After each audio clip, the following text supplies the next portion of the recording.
Hello everyone, आज हम discuss करेंगे मानव विकास पूरा पसा युग के बारे में। इस लेक्चर के थ्रू आउट आप और एनसीईआरटी, प्राचीन भारत, एंशिएंट हिस्ट्री, रामचंद्र शर्मा की बुक पर आप बेहतर पकड़ बना पाएंगे। इसके साथ ही साथ आप उस बुक के पढ़ने के तरीके को भी सीख पाएंगे और आप ये भी जान पाएंगे कि यूपीएससी में प्री और मेंस में किसी भी टॉपिक से किस एंगल से क्वेश्चंस पूछता है, प्री में किस एंगल से क्वेश्चन पूछता है, मेंस में किस एंगल से क्वेश्चन पूछता है, उस एंगल को भी आप जान पाएंगे। तो आइए डिस्कस करते हैं। तो अगर आप इस चैप्टर को देखें तो इस चैप्टर का नाम मानव विकास पूरा पसार युग, जो एंशिएंट हिस्ट्री है और एनसीईआरटी रामचंद्र शर्मा की बुक को उसे कहां से पढ़ना शुरू करें तो उसे 7वें चैप्टर से आपको उस बुक को पढ़ना शुरू करना चाहिए।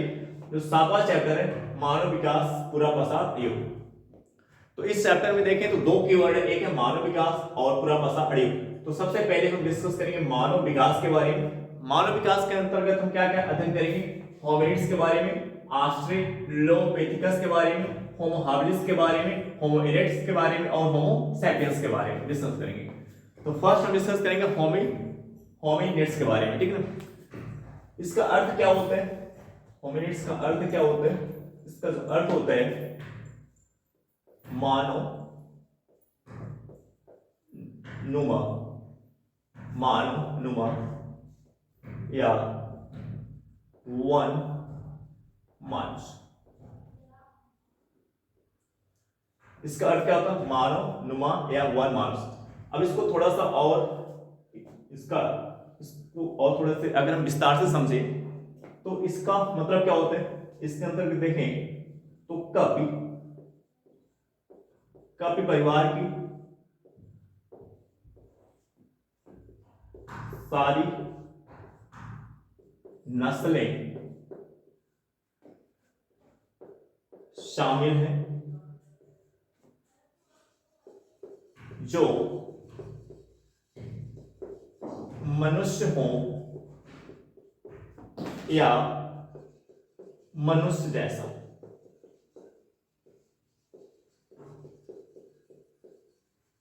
इसमें कपि परिवार की सारी नस्लें शामिल हैं जो मनुष्य हो या मनुष्य जैसा। अभी मैं इसका चित्र दिखाता हूं कि इसमें कितने कई प्रकार की जो इसकी नस्लें शामिल हैं। तो अगर इनके चित्र को देखेंगे तो लगभग सब बंदर के जैसे दिखते हैं। इसमें एक शब्द यूज हुआ कप। कप का शाब्दिक अर्थ क्या होता है? बंदर।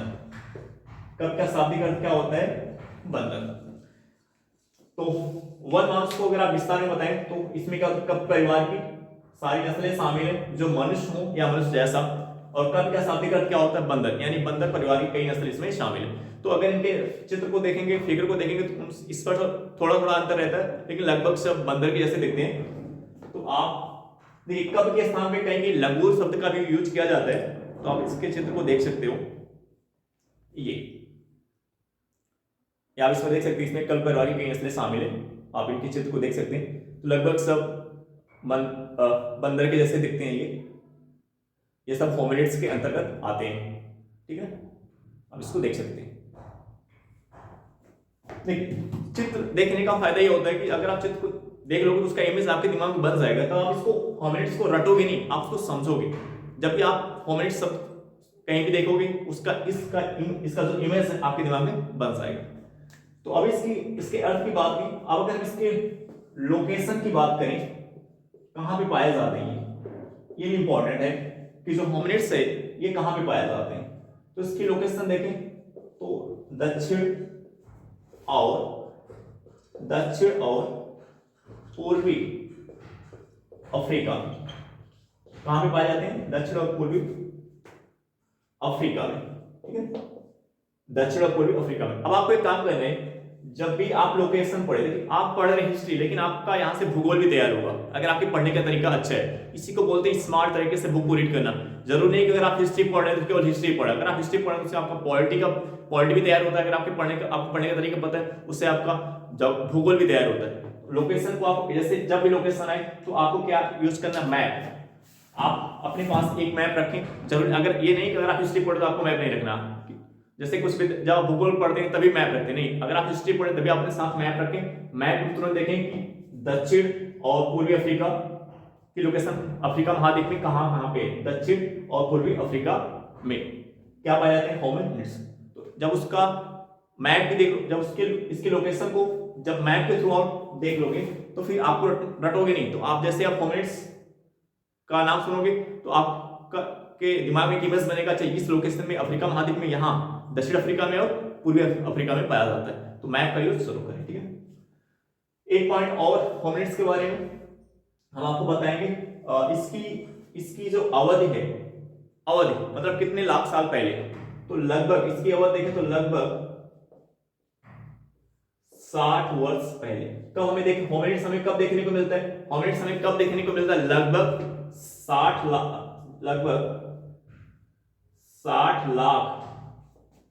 वर्ष पूर्व।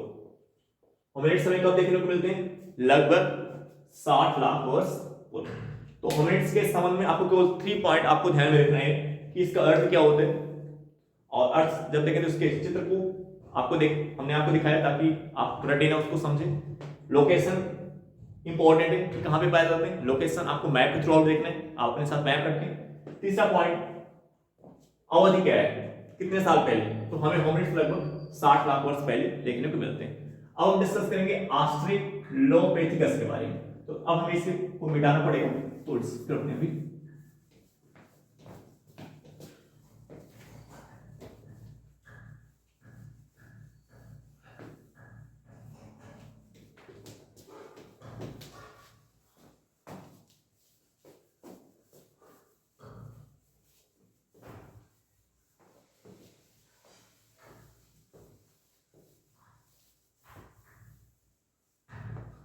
अब इसकी बात करें तो जो ऑस्ट्रेलोपिथेकस है, ये जो है होमिनिड्स के अंतिम चरण का परिचायक है। होमिनिड्स के अंतिम चरण के जो वन मानुस है, होमिनिड्स का अभी हमने आपको शाब्दिक अर्थ क्या बताया, वन मानुस।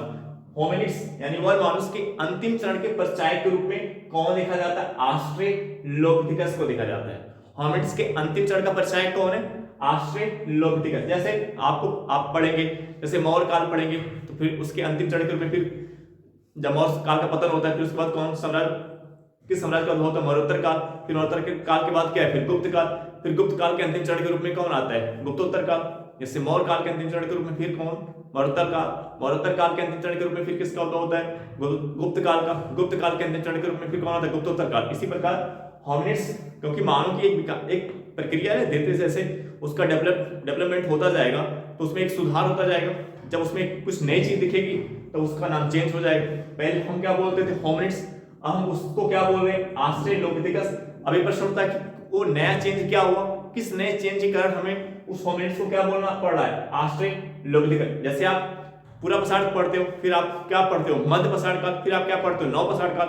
तो पूरा पसाड़ काल से आप मध्य पसाड़ काल में कैसे जाते हो, तो उस पूरा पसाड़ काल के अंत तक आते हैं। एक नया चेंज क्या होता है, पशुपालन की शुरुआत होती है, पशुपालन की शुरुआत होती है। तो उस कारण से आप क्या बोलते हो, एक नया स्टेज आपको मिलता है जिसको आप क्या बोलते हो, मध्य पसाड़ काल। फिर मध्य पसाड़ काल के बाद नव पसाड़ काल आता है। फिर क्या आपको उस मध्य पसाड़ काल के अंत तक आते थे आपको क्या नया देखने को मिलता है, जिसका के कारण अब एक नया काल आपको देखने को मिलता है, नव पसाड़ काल। फिर कृषि एग्रीकल्चर की शुरुआत होती है। उसी प्रकार जो मानव विकास है, ये जो मानव विकास है, तो इसमें एक जैसे होमिनिड्स में अब नया चेंज क्या है, एक नया चेंज क्या है, जिस नए चेंज का हमने उसका नाम क्या रखा, ऑस्ट्रेलोपिथेकस। तो ऑस्ट्रेलोपिथेकस है वो होमिनिड्स के अंतिम चरण का परिचायक माना जाता है। इसका अर्थ क्या होता है, अगर इसकी बात करें तो ये कपि और मनुष्य के बीच की कड़ी, जो ऑस्ट्रेलोपिथेकस है एक कप और मनुष्य के बीच की कड़ी। इसका अर्थ, इसका मतलब क्या हुआ, इसका मतलब ये हुआ कि ऑस्ट्रेलोपिथेकस में कप और मनुष्य दोनों की विशेषताएं पाई जाती हैं। ऑस्ट्रेलोपिथेकस में कप और मनुष्य दोनों की विशेषताएं पाई जाती है, और इसको क्या बोलते हैं, ये कप और मनुष्य के बीच की क्या है, कड़ी।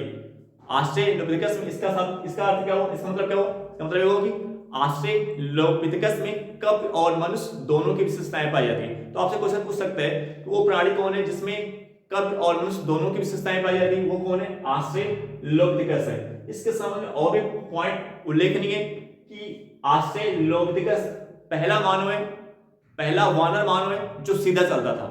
इसकी दूसरी विशेषता क्या है कि पहला वानर मानव था जो सीधा चलता था, यानी होमिनिड्स में वो विशेषता नहीं थी। अब देखिए होमिनिड्स कन्वर्ट हो गया किसमें, ऑस्ट्रेलोपिथेकस में। नई चीज आपको क्या देखने को मिल रही है यहाँ पे, जिस कारण से इसका नाम चेंज हो गया, क्या है पड़ा, ऑस्ट्रेलोपिथेकस। वो नया चेंज आपको क्या दिख रहा है, इसमें कप और मनुष्य कवि और मनुष्य दोनों की विशेषताएं पाई जाती है, और एक कवि और मनुष्य के बीच क्या है, कड़ी है, और एक पहला वानर मानव है जो क्या है, सीधा चलता था, ठीक है ना। और इस देखिए कवि के शब्द में जो है लंगूर शब्द का भी यूज किया जाता है। जो लंगूर होते हैं वो भी बंदरों के क्या होते हैं, उपकुल होते हैं, ठीक है। तो कहीं कहीं आपको कवि के स्थान पे लंगूर शब्द भी देखने को मिलेगा, और जो लंगूर होता है वो भी बंदरों का क्या होता है, उपकुल होता है। देखिए इसकी एक विशेषता हमने बताया कि इसमें कवि और मनुष्य दोनों विशेषताएं पाई जाती है। यही कारण है इसको क्या बोलते हैं, आद मानव। इसको क्या बोलते हैं, आद मानव। ऑस्ट्रेलोपिथेकस को क्या बोला जाता है, आद मानव बोलते हैं, आद मानव कहते हैं। क्यों आद मानव कहने के पीछे का लॉजिक क्या है, क्योंकि इसमें मनुष्य और कप दोनों की विशेषताएं पाई जाती है। तो आप देख रहे हैं कैसे होमिनिड्स ऑस्ट्रेलोपिथेकस में कन्वर्ट हो रहा है, नया चेंज क्या हो रहा है, जो 2 से 3 पॉइंट में हमने आपको बताया। एक पॉइंट ये है, इस पे एक एंगल और क्वेश्चन पूछने का, ये मानव विकास के क्रम में सबसे महत्वपूर्ण घटना कौन है, ऑस्ट्रेलोपिथेकस। अगर आपसे क्वेश्चन पूछता है कि मानव विकास के क्रम में सबसे महत्वपूर्ण घटना किसे मानी जाती है, ऑस्ट्रेलोपिथेकस को। क्यों, क्योंकि आप देख रहे हैं कि ये ऐसा प्राणी है, फर्स्ट प्राणी जिसमें कप और मनुष्य यानी लंगूर और मनुष्य, बंदर और मनुष्य, इसमें दोनों की विशेषताएं पाई जाती हैं, और इसको क्या बोलते हैं, आद मानवी कहते हैं, ठीक है। इसका एक नाम और है, इसका एक नाम और क्या बोला जाता है, तवांग। इसको क्या बोलते हैं, ऑस्ट्रेलोपिथेकस को क्या बोलते हैं, तवांग बेबी बोलते हैं। ऑस्ट्रेलोपिथेकस को क्या बोला जाता है, तवांग बेबी बोला जाता है। इसका एक नाम क्या है, तवांग बेबी। तो यहाँ पे क्वेश्चन पूछ सकते हैं कि तवांग बेबी से संबंधित कौन है, ऑस्ट्रेलोपिथेकस, ठीक है ना। और एक पॉइंट, इसके मस्तिष्क का जो आकार है कितना था, इसके मस्तिष्क का जो आकार था वो था 400 घन सेंटीमीटर। ऑस्ट्रेलोपिथेकस के मस्तिष्क का जो आकार था वो कितना था, 400 घन सेंटीमीटर, 400 घन सेंटीमीटर। और इसकी अवधि अगर देखें, इसकी अवधि क्या है, इसकी जो अवधि है कितने से कितने अवधि के बीच हमें देखने को मिलता है, तो 55 लाख से 15 लाख वर्ष पूर्व के बीच, ठीक है। तो ऑस्ट्रेलोपिथेकस आपको 55 लाख से 15 लाख वर्ष के पूर्व के बीच आपको देखने को मिलता है। ऑस्ट्रेलोपिथेकस की जो अवधि है वो क्या है कि हमें 55 लाख से 15 लाख वर्ष पूर्व के बीच हमें ये ऑस्ट्रेलोपिथेकस देखने को मिलता है। तो आपने देखा होगा कि ऑस्ट्रेलोपिथेकस के संबंध में देखें, होमिनिड्स की तुलना में अगर ऑस्ट्रेलोपिथेकस को देखें तो इसमें बहुत इंपॉर्टेंट कीवर्ड्स आपको सीखने को मिल रहा है, जहां से किसी भी कीवर्ड से किसी भी पॉइंट से किसी भी एंगल से क्वेश्चन पूछा जा सकता है, ठीक है ना। एक क्वेश्चन से समझ सकते हैं, मानव विकास के क्रम में आद मानव शब्द किसके लिए यूज होता है, कौन है, ऑस्ट्रेलोपिथेकस है। कवि और मनुष्य के बीच की कड़ी कौन है, ऑस्ट्रेलोपिथेकस है। कवि और मनुष्य दोनों की विशेषताएं किसमें पाई जा रही है, ऑस्ट्रेलोपिथेकस में पाई जाती हैं। मानव विकास के क्रम में सबसे महत्वपूर्ण घटना किसे माना जाता है, ऑस्ट्रेलोपिथेकस को माना जाता है। और एक एंगल क्वेश्चन पूछने का क्या है, होमिनिड्स के अंतिम चरण के परिचायक के रूप में किसे देखा जा रहा है, ऑस्ट्रेलोपिथेकस को देखा जा रहा है। क्लियर है। अब हम डिस्कस करेंगे होमो हैबिलिस के बारे में, तो इसी में जाना पड़ेगा।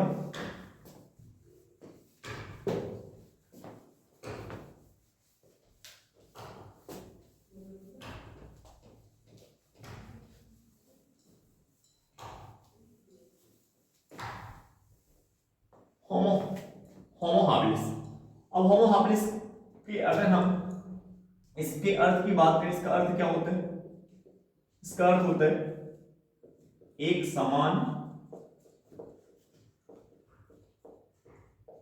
समान या थोड़ा कुशल मनुष्य, एक समान या थोड़ा कुशल मनुष्य। देखिए अब एक नया चेंज आपको यहां पे क्या देखने को मिल रहा है, फर्स्ट टाइम कुशल शब्द, थोड़ा कुशल शब्द किसके लिए यूज किया जा रहा है? होमो हाबिलिस के लिए। फर्स्ट टाइम थोड़ा कुशल शब्द किसके लिए यूज किया जा रहा है?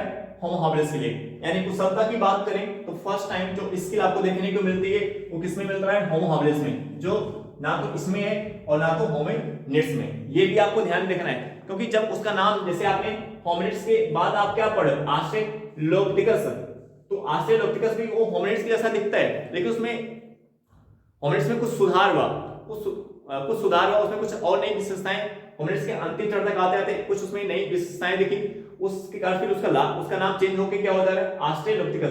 तो कुछ नया चेंज, जब कुछ आपको पुराने वाले पार्ट में कुछ नया चेंज देखने को मिल रहा है, तो उस नई विशेषता के कारण उसका नाम भी, उसका स्वरूप भी क्या हो जा रहा है? चेंज हो जा रहा है। उसी प्रकार ऑस्ट्रेलोपिथेकस के बाद आपको क्या देखने को मिल रहा है? होमो हाबिलिस। अब एक नया चेंज ऑस्ट्रेलोपिथेकस में क्या हो रहा है? एक नया चेंज यहाँ पे क्या देखने को मिल रहा है? एक समान या थोड़ा कुशल मनुष्य। तो थोड़ा सा कुशल जो शब्द है किसके लिए यूज किया जा रहा है? होमो हाबिलिस के। तो अगर आपसे क्वेश्चन पूछता है एक समान या थोड़ा कुशल मनुष्य की श्रेणी में कौन आता है? होमो हाबिलिस। अब हम बात करते हैं कि कैसे पता चलता है कि थोड़ा कुशल मनुष्य है। तो कैसे पता चलता है कि होमो हाबिलिस थोड़ा कुशल मनुष्य? तो होमो हाबिलिस ने पत्थर के टुकड़े किए, होमो हाबिलिस ने पत्थर के टुकड़े किए और उसे औजार की तरह इस्तेमाल करने हेतु धारदार बनाया। होमो हाबिलिस ने पत्थर के टुकड़े किए और उसे औजार की तरह इस्तेमाल करने हेतु क्या किया? धारदार बनाया। इस पॉइंट से, इस फैक्ट से हमें क्या पता चलता है? होमो हाबिलिस की कुशलता का पता चलता है। इस फैक्ट से, इस तरह से हमें होमो हाबिलिस की कुशलता का पता चलता है, जिसके कारण हम कहते हैं कि होमो हाबिलिस क्या है? एक समान या थोड़ा कुशल मनुष्य। अब ये कैसे पता चलता है कि इसने पत्थर के टुकड़े किए और उसे औजार की तरह इस्तेमाल करने हेतु धारदार बनाया? कैसे पता चलता है? तो जो होमो हाबिलिस है, होमो हाबिलिस के हड्डियों के बगल में, होमो हाबिलिस के हड्डियों के बगल में पत्थर के खंडित टुकड़े हमें मिलते हैं। होमो हाबिलिस के हड्डियों के बगल में पत्थर के खंडित टुकड़े मिलते हैं। ठीक है, तो एक नया पॉइंट आपको यहाँ पे क्या देखने को मिला? होमो हाबिलिस में। ये नेक्स्ट पॉइंट आप इसके बारे में क्या बोल सकते हैं? इसकी जो लोकेशन है, इसकी जो लोकेशन, अच्छा एक पॉइंट, ये जो ऑस्ट्रेलोपिथेकस की लोकेशन हमने नहीं बताई, ऑस्ट्रेलोपिथेकस की लोकेशन वाला पॉइंट छूट गया था। ऑस्ट्रेलोपिथेकस का लोकेशन वाला पॉइंट छूट गया था। इसका लोकेशन वाला जो पॉइंट है ये कहां पे पाया जाता है? दक्षिण अफ्रीका। ये कहां पे पाया जाते हैं? दक्षिण अफ्रीका में। ऑस्ट्रेलोपिथेकस आपको कहां पे देखने को मिलते हैं? दक्षिण अफ्रीका में देखने को मिलते हैं। ठीक है, दक्षिण अफ्रीका में। इसका लोकेशन क्या है? दक्षिण अफ्रीका में। होमो हाबिलिस का लोकेशन क्या है? इसका होमो हाबिलिस का जो लोकेशन है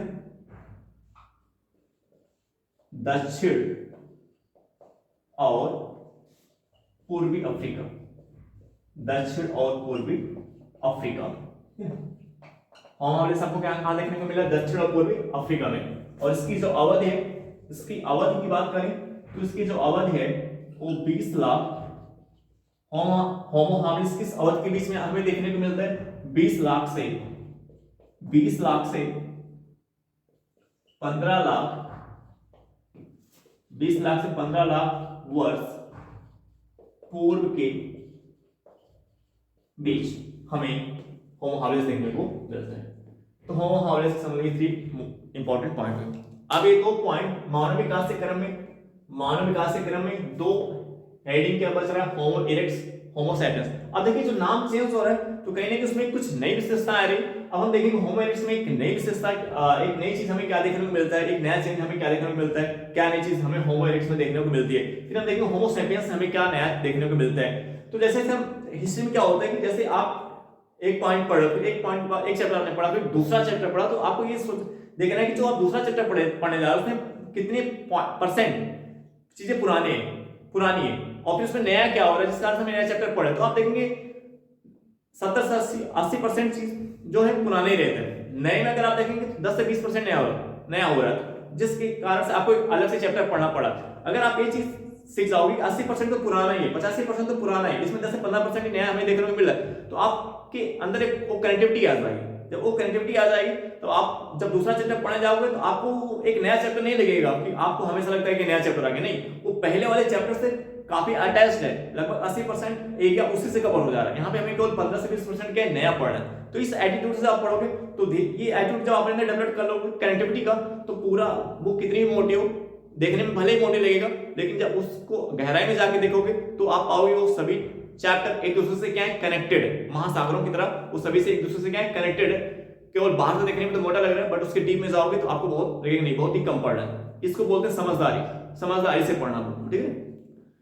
अब इसमें दो हेडिंग है, होमो इरिक्ट्स और होमो सेपियंस। अब मैं इसको नेक्स्ट वीडियो में डिस्कस करूंगा, क्योंकि अभी इसमें बताऊंगा तो ये वीडियो बहुत ज्यादा बड़ा हो जाएगा, तो अभी नेक्स्ट में डिस्कस करूंगा, जस्ट अभी डिस्कस करूंगा मैं होमो इरिक्ट्स और होमो सेपियंस के बारे में। तो इतने पॉइंट्स हमने 3 पॉइंट डिस्कस कर दिए। नेक्स्ट वीडियो में हम डिस्कस करेंगे होमो इरिक्ट्स और होमो सेपियंस के बारे में, ठीक है।